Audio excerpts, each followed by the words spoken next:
Selanjutnya, nah ini kasus lagi nih. Saya terkena PHK pada bulan Januari 2019 dan sampai dengan sekarang belum diberikan hak-hak pesangon saya. Waduh.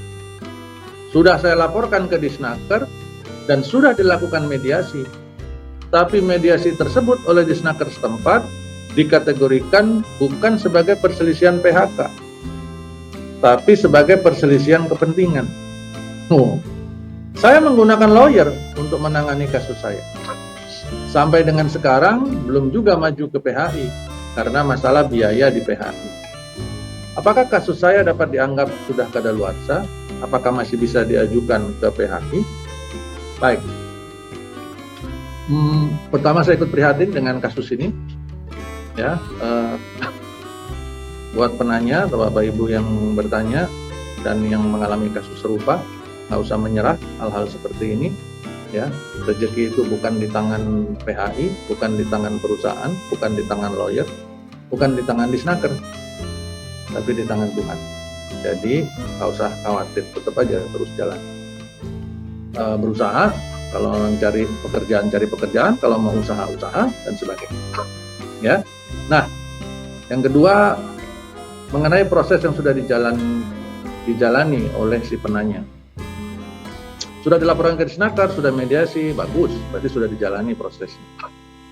Terus kategorinya sebagai perselisihan kepentingan, bukan sebagai perselisihan PHK. Ini agak sedikit menarik karena sebenarnya kalau kasusnya memang benar kasus PHK ini, harusnya kan dia masuk kategorinya PHK-nya atau paling tidak perselisihan haknya. Ya, karena begini nih. Kalau perselisihan, kan ada 4 ya perselisihan di dalam PPHI itu, ya. Ada perselisihan hak, itu artinya hak yang tidak diterima, ya. Ya contohnya tadi pesangon yang nggak dibayar, itu hak. Kemudian kepentingan itu perbedaan penafsiran. Jadi perselisihan kepentingan itu perbedaan penafsiran. Kalau bikin lagi perundingan PKB atau lagi bikin PP, terus ada yang menafsirkan sebuah klausa berbeda. Atau dikasih, misalkan ada perusahaan ngasih surat peringatan ke karyawannya, kemudian menggunakan dasar hukum tertentu di mana si karyawan tersebut tidak sepaham mengenai penafsiran dari dasar hukum tersebut, maka larinya ke perselisihan kepentingan, itu kepentingan. Atau waktu perundingan PKB, serikat sama perusahaan berbeda pendapat, nah terus sampai deadlock, kemudian maju ke Disnaker, nah itu perselisihan kepentingan. Ya.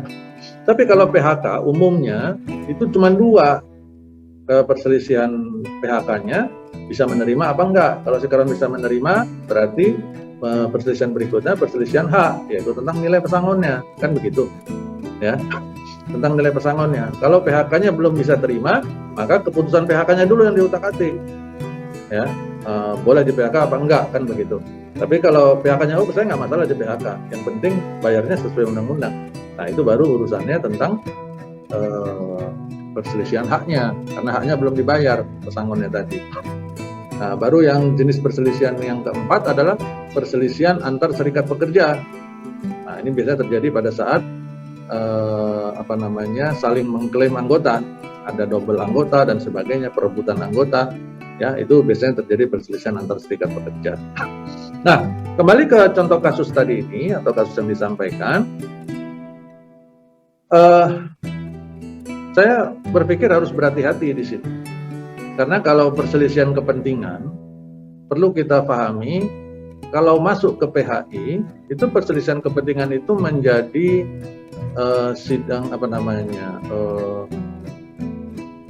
tahap pertama dan terakhir.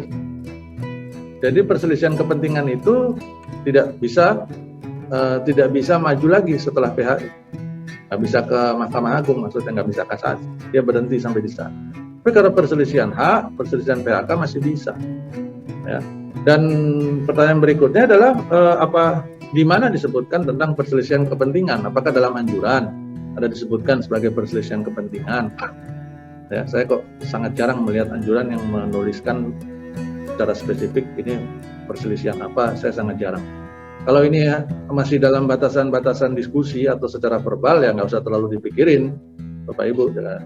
Jadi tetap aja fokus kepada PHK dan pesangonnya. Ya.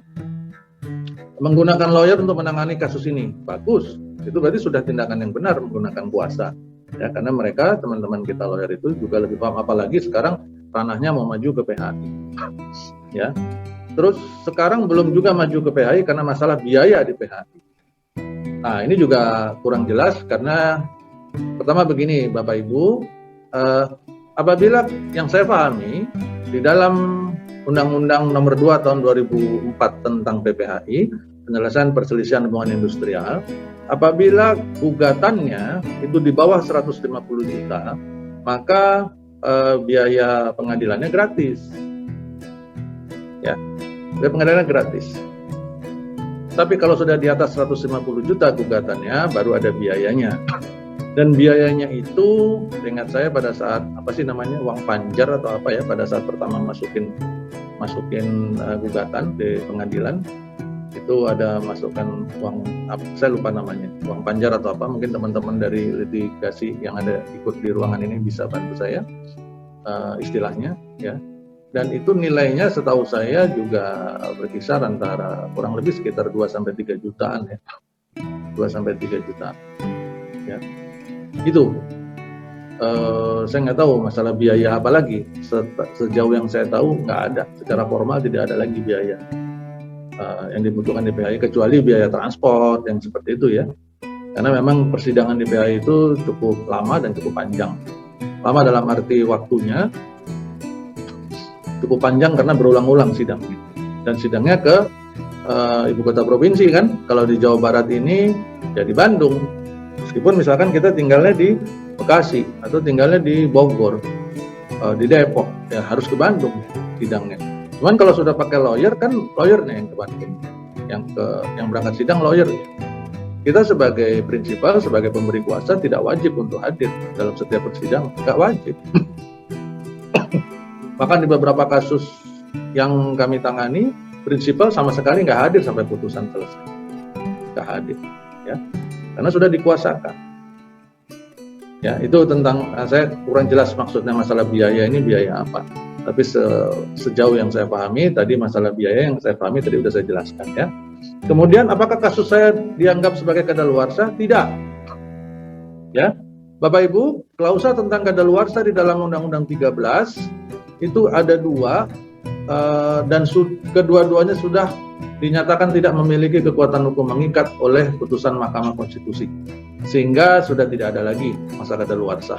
Yang pertama, masa kadaluarsa tuntutan upah yang paling lama 2 tahun ke belakang itu sudah kadaluarsa.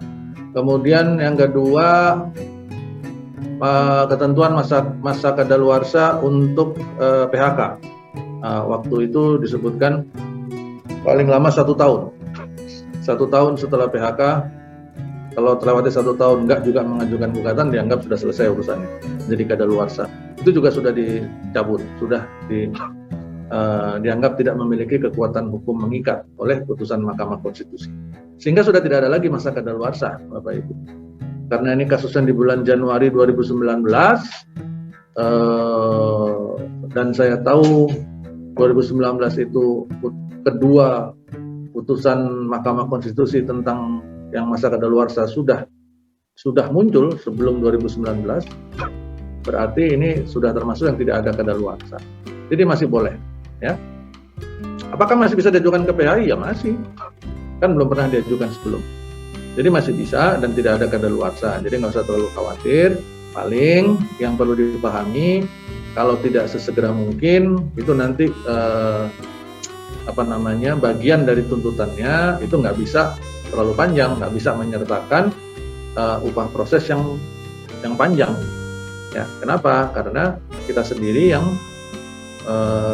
sebagai penggugat yang memutuskan untuk memolor-molorkan waktu, mengundur-mundurkan waktu, sehingga agak susah bagi kita untuk memasukkan salah satu bagian dari tuntutan itu upah proses, ya. Itu. Jadi paling yang dituntut adalah sangon dan sebagainya. Begitu kurang lebih, ya.